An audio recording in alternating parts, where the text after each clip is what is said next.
Solo levelling के बिल्कुल episode पर आप सभी का हार्दिक स्वागत है। तो आज हम लोग बात करने वाले हैं सोलो लेवलिंग के सीजन 2 के एपिसोड नंबर 3 के बारे में। तो पिछले एपिसोड में हमने देखा किमचुल का पूरा पार्टी यहाँ पर वाइप आउट हो चुका था और टीम में यहाँ पर सिर्फ किमचुल बचा हुआ था। लेकिन तभी वहाँ पर एक बार फिर से आइस स्लेयर्स आ जाते हैं और किमचुल वहाँ से जान बचा के भाग जाता है। ठंड की वजह से और डर की वजह से किमचुल का पूरा बॉडी कांप रहा था। किमचुल यहाँ पर कहता है, अगर हमारे पास खाने का कमी नहीं होता तो आज हम लोग को ऐसा दिन नहीं देखना पड़ता। किमचुल यहाँ पर जब जंगल के बीच में से जा ही रहा था तभी अचानक से उसको रास्ते पे बहुत सारे मरे हुए आइस बियर्स देखने मिलते हैं, जिसे देखने के बाद उसके आँख खुले के खुले रह जाते हैं। वो अपनी मनी मन कहता है, तो इसी वजह से हम लोग को कोई आइस बियर नहीं मिला।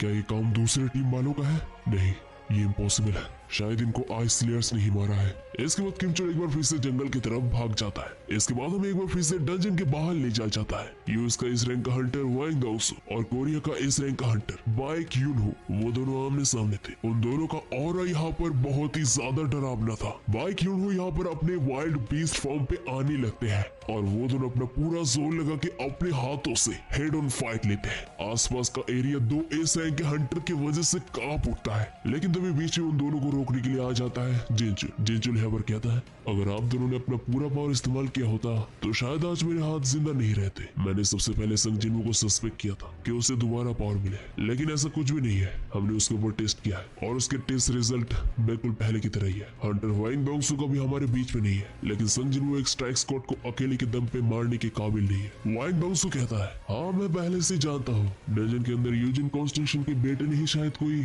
चाल छिपा के रखा था। जिनचुल कहता है, अगर आप जानते हैं तो अब मिस्टर संग के पीछे क्यों पड़े हैं? वाइंग दाओसू कहता है, ये इसलिए क्योंकि ये किसी को मारने का सिर्फ बहाना है। जो भी हो, अभी तुम लोगों ने मेरा मूड खराब कर दिया।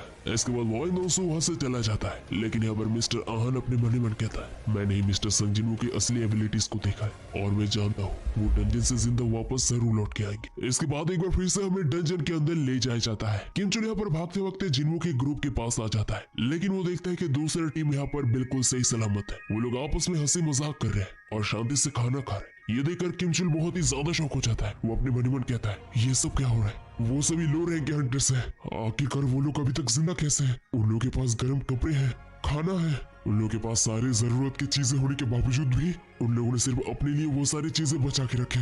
इसके बाद किमचुल सीधे उन लोगों के पास जाता है। किमचुल को यहाँ पर देखकर वो सभी बहुत ही ज्यादा शौक हो जाता है। वो लोग पूछते हैं कि किमचुल यहाँ पर क्या कर रहा है। इसके बाद किमचुल कहता है, हमारा पूरा ग्रुप मेरे आंखों के सामने मारे गए और वो भी क्योंकि हमारे पास खाना नहीं था और यहाँ पर तुम लोग अकेले मजे कर रहे हो। मैं जानता हूँ कि सभी लोग इसके पीछे नहीं हो सकते। जल्द से जल्द बताओ कि इन सब के पीछे कौन है। अगर तुम लोगों ने सच्चाई बता दिया तो मैं वादा करता हूँ कि मैं तुम सभी को जाने दूंगा। किसने ये आइटम्स हमसे छुपाए? मैं 3 तक गिनूंगा, नहीं तो मेरे पास और कोई चारा नहीं होगा। किमचुल यहाँ पर सस्पेक्ट करता है कि पार्क हेजिन यानी कि जिन्हो को जिस लड़की ने सबसे पहले ज्वाइन किया था वो इन सब के पीछे है। किमचुल यहाँ पर अपना तलवार लेकर हमला करने के लिए बिल्कुल तैयार था, लेकिन तभी यहाँ पर जिन्हो पीछे से आ जाता है और उसकी पीठ में एक बहुत ही जोर से थप्पड़ मारता है और कहता है, जरा अच्छे से सोच कर देख, तूने हम सभी को पीछे छोड़ा था और लगता है तूने अपने साथ रिश्तेदारों को भी लाया है। मेरे सामने कैमोफ्लेज इस्तेमाल करने का कोई फायदा नहीं है। तुम्हारा प्रेजेंस बहुत स्ट्रांग है, तुम अपने आप को छिपा नहीं सकते। इसके बाद यहाँ पर आइस एल्फ का लीडर सामने आता है जो एक घोड़े पे सवार हुआ था। लीडर के साथ साथ यहाँ पर अलग से 20 आइस एल्फ्स थे। इसके बाद आइस एल्फ का लीडर कहता है, तो ये सच में सच है, तुम में से सभी कचरे नहीं हो। जिन्हो इसके बाद कहता है, क्या तूने हम लोग को कचरा कहा? आइस एल्फ का लीडर यहाँ पर थोड़ा शॉक हो जाता है। इसके बाद वो कहता है, अरे तुम हमारे भाषा को कैसे समझ सकते हो? जिन्हो भी ये रियलाइज करके बहुत ही ज्यादा शॉक हो जाता है और उसी के साथ साथ जिन्हो की पार्टी के जितने भी मेंबर्स थे वो भी काफी ज्यादा शॉक हो जाते हैं। इसके बाद जिन्हो को याद आता है, शायद इन सब के पीछे सिस्टम है। इसके बाद आइस एल्फ का लीडर कहता है, लगता है हम दोनों एक दूसरे के साथ बहुत ही अच्छी तरीके से बात कर पाएंगे। मुझे तुमको किसी के साथ मिलवाना है। मेरे ख्याल से तुम इसके साथ पहले भी मिल चुके हो। इसने मुझे बताया कि इंसानों के बीच में कोई एक सबसे ज्यादा स्ट्रॉन्ग है और वो तुम्हारे साथ एक डुअल करना चाहता है। लेकिन जैसे यहाँ पर आइस एल्फ का लीडर ये कहता है, तभी अचानक से आइस एल्फ के लीडर के पास जो एल्फ खड़ा हुआ होता है उसका सर अचानक से गायब हो जाता है। चारों तरफ यहाँ पर सन्नाटा फैल जाता है। इसके बाद जिन्हो कहता है, तो और कुछ कहना है? इसके बाद आइस एल्फ का लीडर कहता है, सच में लगता है तुम काफी इंटरेस्टिंग होने वाले हो। इसके बाद वो दोनों एक दूसरे के डैगर क्लैश करते हैं, लेकिन जिन्हों अच्छी तरीके से जानता था कि उसका ओपोनेंट उससे सुपीरियर है। इसके बाद आईएसएलएफ का लीडर कहता है, मेरे पास तुम्हारे लिए कमाल का ऑफर है, एक ऐसा ऑफर जो तुम्हारे लिए भी अच्छा होगा, लेकिन उससे पहले मुझे एक चीज जानना है, आखिरकार तुम्हारा जैसा कोई इंसानों के बीच क्या कर रहा है? तुम इंसानों के बीच में नहीं रह सकते। जिन्हों को यहाँ पर कुछ भी समझ नहीं आता। आईएसएलएफ का लीडर कहता है, लगता है तुम्हें इसके बारे में कुछ नहीं पता है। हमारे दिमाग में हमेशा एक आवाज आता है जो हमें इंसानों को मारने के लिए कहता है। जिन्हों को यहाँ पर कुछ भी समझ नहीं आता। जिन्हों यहाँ पर मनी मन कहता है, क्या सिस्टम इन लोगों को इंसानों को मारने के लिए कह रहा है? शायद मैं एक प्लेयर होने की वजह से वो आवाज मेरे पास नहीं आती। इसके बाद आईएसएलएफ का लीडर कहता है, हम दोनों के पास आपस में लड़ने का कोई वजह नहीं है। हम दोनों को एक दूसरे के लिए कुछ गंवाने की भी जरूरत नहीं है, क्योंकि तुम तुम्हारे पीछे वाले इंसानों को मुझे सौंप दो, फिर मैं तुम्हें वादा करता हूँ कि मैं तुम्हें जाने दूंगा। क्या कहते हो? बहुत अच्छा डील है ना? जिन्हों इसको सुनकर बहुत ही ज्यादा गुस्सा हो जाता है। जिन्हों कहता है, मेरे पास भी तुम्हारे लिए कुछ सवाल है। आखिरकार तुम लोग हो कौन और तुम लोग इंसानों को क्यों मारना चाहते हो? जैसे यहाँ पर आईएसएलएफ का लीडर यहाँ पर अपना मुंह खोल नहीं जा रहा था, तभी अचानक से उसके वॉइस में ग्लिच आने लगता है और उसका वॉइस यहाँ पर पूरी तरीके से कट जाता है। लेकिन इसके बाद जब आईएसएलएफ का लीडर यहाँ पर अपना मुंह खोलता है, लेकिन सरप्राइजिंगली यहाँ पर आईएसएलएफ का लीडर वही पुरानी बातें रिपीट करने लगता है, जिसे सुनने के बाद यहाँ पर जिन्हों काफी ज्यादा शॉक हो जाता है। आईएसएलएफ का लीडर एक बार फिर से जिन्हों के सामने अपना ऑफर रखता है, लेकिन जिन्हों यहाँ पर तुरंत उसको डिक्लाइन कर देता है। इसके बाद आईएसएलएफ का लीडर कहता है, तो तुम हमारे ऑफर को एक्सेप्ट नहीं करोगे या तुम मेरे आर्मी के साथ अकेले लड़ना चाहते हो? जिन्हों इसके बाद कहता है, किसने कहा मैं अकेला हूँ? ये कहने के बाद यहाँ पर जिन्हों अपने शैडो आर्मी को समन करता है, जिसे देखने के बाद यहाँ पर आईएसएलएफ का लीडर भी काफी ज्यादा सरप्राइज हो जाता है। सभी लोग यहाँ पर जिन्हों की शैडो आर्मी देखकर बहुत ही ज्यादा शॉक हो जाते हैं। शैडो आर्मी के बाहर आने के बाद यहाँ पर आईएसएलएफ और शैडो आर्मी के बीच में फाइट शुरू हो जाता है। बाकी लोग यहाँ पर युद्ध के मैदान से दूर जाने लगते हैं, लेकिन हमें देखने मिलता है यहाँ पर जिन्हों के शैडो आर्मी का हालत कुछ खास नहीं था। भले ही वो इमॉर्टल थे, लेकिन जिन्हों के पास यहाँ पर ज्यादा मैना नहीं था। जिन्हों का शैडो आर्मी यहाँ पर बार बार मर रहे थे और बार बार रीजनरेट हो रहे थे। जिन्हों यहाँ पर अच्छी तरीके से जानता था कि उसका एक लौता टारगेट है वो आईएसएलएफ का लीडर, लेकिन जिन्हों ये भी जानता था कि वो आईएसएलएफ जिन्हों से ताकतवर है। जिन्हों अपने मन ही मन कहता है, इग्रिस की मदद के साथ भी इसको हराना मुश्किल होगा, सिर्फ अगर मेरे पास इग्रिस से ताकतवर कोई शैडो होता। तभी यहाँ पर अचानक से जिन्हों को नजर पड़ता है बेहोश पड़े हुए किम चुल के ऊपर। इसके बाद वो आईएसएलएफ कहता है, मेरा नाम बाकुरा है, तुम्हारा नाम क्या है? जिन्हों कहता है, मेरा नाम संग जिन्हों है। जिन्हों इसके बाद अपना डैगर लेकर तेजी से उस आईएसएलएफ के लीडर की तरफ हेड ऑन फाइट करने के लिए जाता है, लेकिन जाने से पहले वो बहुत ही चालाकी से एक परे हुए तलवार को किम चुल की तरफ फेंकता है। जिन्हों यहाँ पर सीधे जाकर एक बहुत ही ऊंचा जंप लगा के उस आईएसएलएफ के लीडर के ऊपर अपने डैगर की मदद से स्ट्राइक करता है, लेकिन वो काफी इजीली इसको डॉज कर देता है। लेकिन जिन्हों यहाँ पर ही नहीं रुकता, वो अपने डैगर को बिल्कुल ऊपर की तरफ करता है, लेकिन इससे भी उसका कुछ नहीं बिगड़ता। वो आईएसएलएफ का लीडर अपने डैगर की मदद से जिन्हों के डैगर को ब्लॉक करता है। इसके बाद वो आईएसएलएफ का लीडर जिन्हों को एक बहुत ही जोर का किक मारता है और जिन्हों को पीछे ढकेल देता है। आईएसएलएफ का लीडर कहता है, मुझे याद नहीं आ रहा कि लास्ट टाइम मैं इतना एक्साइटेड कब था। तभी अचानक से यहाँ पर आईएसएलएफ के ऊपर एक बहुत ही जोर का धमाका होता है। जिन्हों का मेन शैडो ने आईएसएलएफ के ऊपर हमला किया था। दूसरी तरफ यहाँ पर किम चुल को होश आ जाता है। किम चुल यहाँ पर समझ जाता है कि इन सब के पीछे संग जिन्हों है। वो अपने पास यहाँ पर पड़ा हुआ एक सोर्ड देखता है। वो तुरंत यहाँ पर उस सोर्ड को उठा लेता है और जिन्हों को मारने का ठान लेता है। इसके बाद हमें एक बार फिर से फाइट में ले जाया जाता है।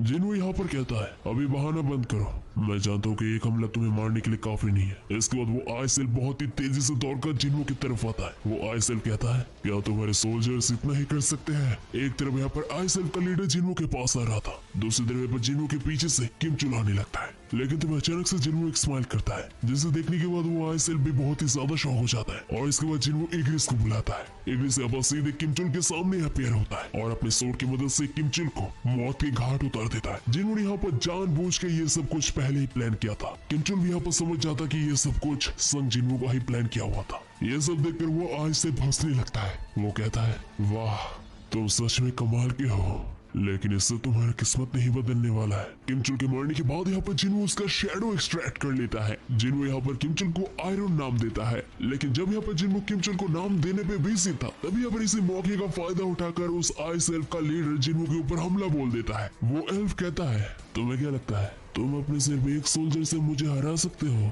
जिन्हों कहता है, बिल्कुल नहीं, मैंने ऐसा कभी नहीं सोचा। इसके बाद आयरन अपना स्किल शाउट इस्तेमाल करता है, जिसकी मदद से उसके ओपोनेंट को भड़काया जा सकता है। वो आईएसएलएफ और भी ज्यादा गुस्सा हो जाता है। वो आईएसएलएफ कहता है, लगता है और एक बंदे ने तुम्हारी पार्टी को ज्वाइन किया है। कोई बात नहीं, मुझे सिर्फ तुम्हें सबसे पहले मारना होगा। ये कहने के बाद ही वो आई सेल्फ आयरन के ऊपर हमला कर देता है, लेकिन वो आई सेल्फ उसके हमले को डॉज करके उसके बिल्कुल पीछे चला जाता है। वो आई सेल्फ कहता है, देखा मैंने क्या कहा था तुम लोगों से, तुम लोग मेरा कुछ भी नहीं बिगाड़ सकते।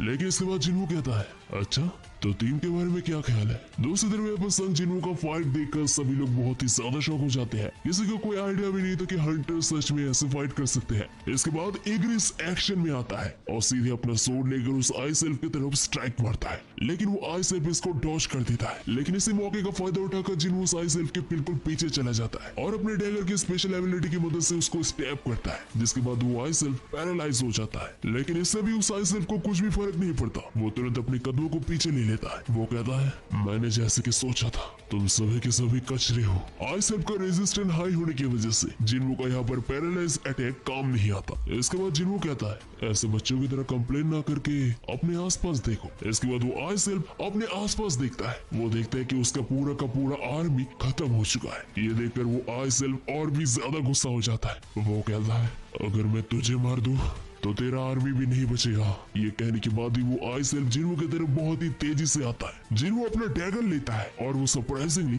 उस डैगर को उस आई सेल्फ की तरफ थ्रो करता है, जिसे देखने के बाद वो आई सेल्फ बहुत ही ज्यादा शॉक हो जाता है। वो जिन्हों को यहाँ पर बुद्धू बुलाने लगता है, लेकिन असल में ये जिन्हों का प्लान का ही एक पार्ट था। जिन्हों यहाँ पर अपना कमांडर टच एबिलिटी इस्तेमाल करता है, जिससे वो अपने डैगर को वापस से समन कर सकता था। जिन्हों यहाँ पर बहुत ही तेजी से जाकर अपने डैगर को वापस से कैच कर लेता है और सीधे जाकर उस आई सेल्फ को स्ट्राइक करता है, लेकिन वो आई सेल्फ जिन्हों के डैगर को ब्लॉक कर देता है। लेकिन इसी मौके का फायदा उठाकर आयरन यहाँ पर उस आई सेल्फ को पीछे से पकड़ लेता है और तभी यहाँ पर जिन्हों का शैडो मेस उस आई सेल्फ के ऊपर फायर ब्लास्ट इस्तेमाल करता है और हमें एक बहुत ही बड़ा धमाका देखने मिलता है। अभी यहाँ पर उस आई सेल्फ का खून सर पे चढ़ चुका था, लेकिन ज्यादा एग्रेसिव होने की वजह से वो अपना आपा खो देता है। जिन्हों अपनी कैमोफ्लेज इस्तेमाल करके उस आई सेल्फ के बिल्कुल करीब पहुंच जाता है और अपने डैगर की मदद से उस आई सेल्फ के बिल्कुल पेट पे स्टैब कर देता है। लेकिन वो आई सेल्फ अचानक से जिन्हों के हाथ को पकड़ लेता है और जब वो आई सेल्फ जिन्हों के हाथ को पकड़ता है, तभी इस मौके का फायदा उठाकर पीछे से आयरन आई सेल्फ के ऊपर हमला कर देता है और आई सेल्फ को बिल्कुल जमीन पे गाड़ देता है। आई सेल्फ के लीडर को हराने के बाद यहाँ पर जिन्हों का 2 लेवल अप होता है, लेकिन आई सेल्फ के मरने के बाद भी अचानक से आयरन